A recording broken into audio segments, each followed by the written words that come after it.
It's horrifying for me. The Fed now is, I think, a settlement system designed as a foundation for a central bank digital currency. And the idea that my government wants to superimpose a different layer of control on me is something I don't like.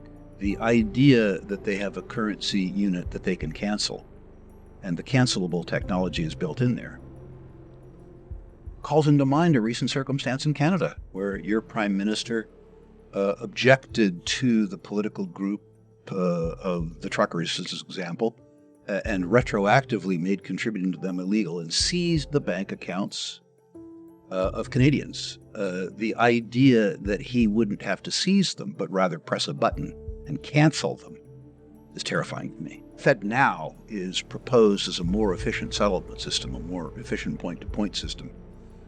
We have a settlement system in place now on a global basis called SWIFT, which the U.S. has weaponized. The U.S. decided that because they disagreed with what the Russians did, that they could, in effect, seize or cancel $200 billion worth of Russian assets. If they can do it to the Russians, they can do it to you.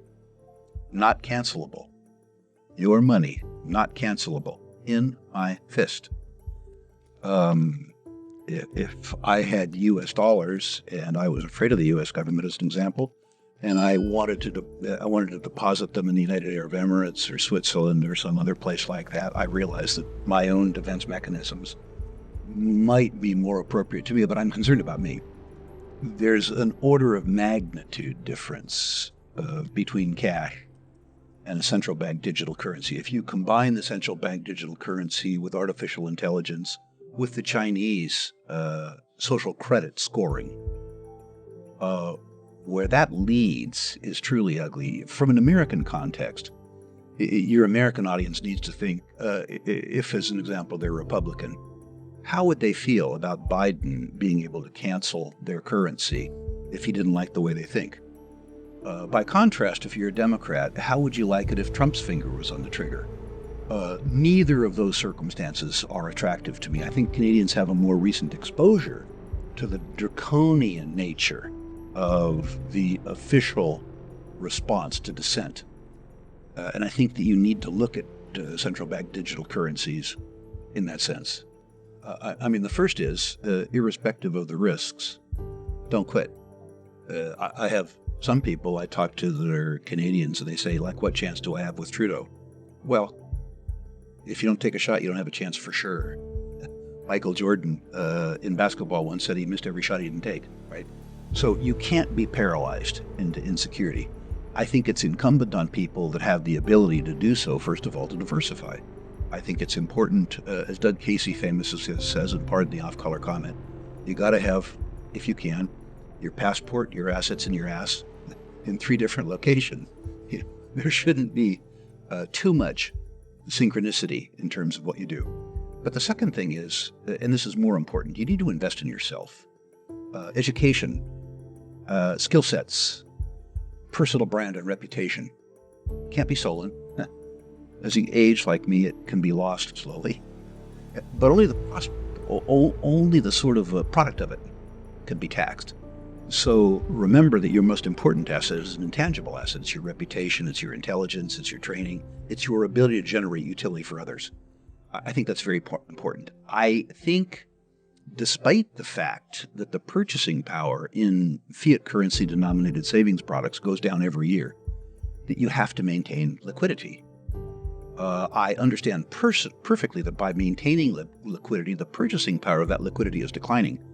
But in my life, I've experienced 3 fairly, how would you say, fairly terrifying liquidity squeezes, 2008 being the most, the biggest example. Having liquidity gives you the tools, and if you're psychologically prepared, the courage to do something about it. And I believe part of that liquidity should be in gold. I believe that people should own bullion. And by the way, I believe that they should own it both as liquidity and as an insurance class.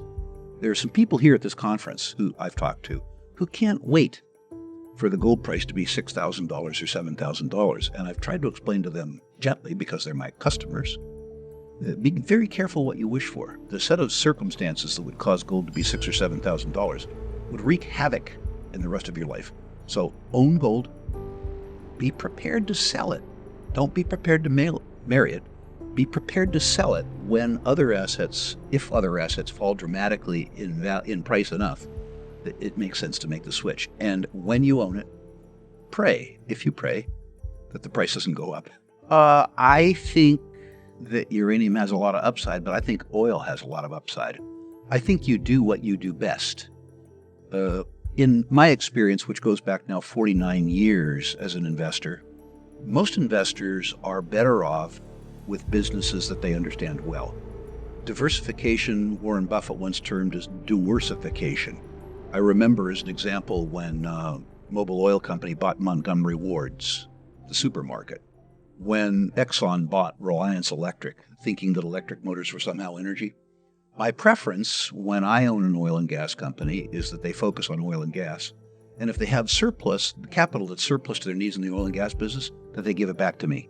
I'm studying helium as we speak. Some very smart people who are clients of mine and friends of mine are really, really, really aggressive on the helium theme. I don't know enough about it to burden your viewers with a comment, but I need to say that I'm working hard on that topic now.